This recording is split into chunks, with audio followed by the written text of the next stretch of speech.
I'm going to do a short video on my Cut 50 and how I solved the problem with it spitting and sputtering. And I bought one of these. Now it's got the 220 at one end and it's got the 110 plug at the other end. Because both my Cut 50 and my Eastwood MiG 135 both work off of 110 or 220, and they're supposed to recognize that voltage internally. You don't have to change the plug-in to do that, but I'm like, well, this is a 110 plug-in. Both these machines have a 110. So I'm like, well, I kept seeing these on Amazon where they've got the 220 to 110. And I'm thinking, well, is it kicking the 220 down to 110, or is it allowing you to plug a 110 and get 220 out of this end down here?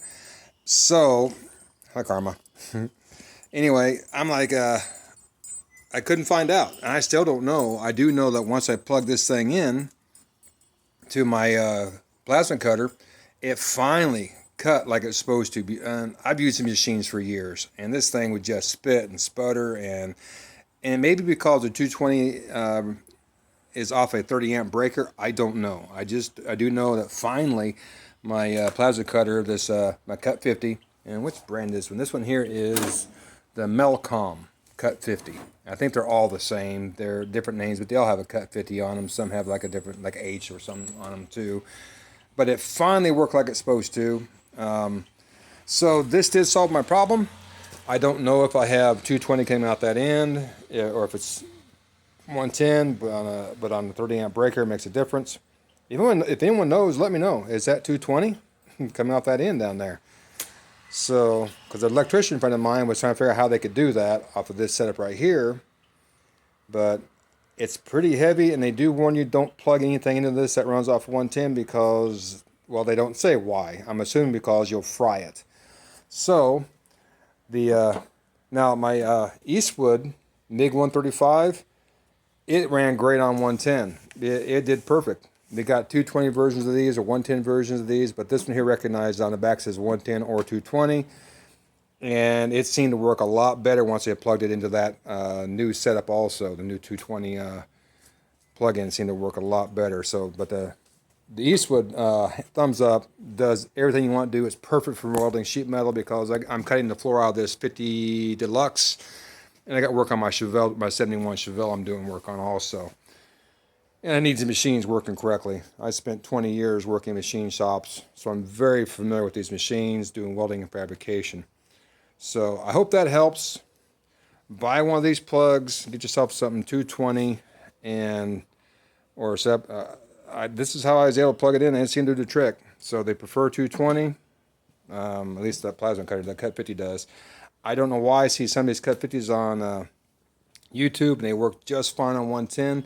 This one did not. It would not. It just spit and sputter, click, click, click, and it cut a little bit, and then it just even I would adjust the air pressure up and down, running at between 50 to 90 psi, and it still would not cut consistently. So it does now, and the welder, I was able to turn everything way down on it finally. When I was welding some 20 gauge steel, and it did a nice job on that finally. So that's it.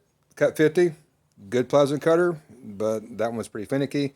My Eastwood 135 MiG, that thing did great on 110. It seems to do better on 220. So I hope that helps. But that MiG 135 Eastwood, good welder for the price. I think I got 135, 145 bucks into that Cut 50. It wasn't very much. And I think my Eastwood MiG 135 was maybe 300. It wasn't much. It wasn't bad. And for a MIG welder and for a plasma cutter, I mean, that do exactly what you need them to do. These are perfect working on vehicles because it's thin metal. And with the 110 voltage with my MIG, I actually welded an exhaust system up, which is a heavier gauge, and it did just fine. It welded it perfect. So I worked on this. I welded the exhaust system on this 50 Chevy Deluxe, and on my fiance's vehicle. Her exhaust system broke loose. Replaced a pipe in it. Welded it just fine. So, okay, good luck. And also, one last thing. Make sure you get the right plug in, because I didn't realize this was what it was in my 220 outlet. It has the two slots and one prong. And well, of course, I didn't realize that when I ordered this, which has 3 slotted connectors. So I just changed this out. This is $7 at the parts store. That was 25, $30. I had to wait a week for it to get here, so I just went and bought one of those. So make sure you double check to make sure you got the correct one. Okay, good luck. I hope that helps.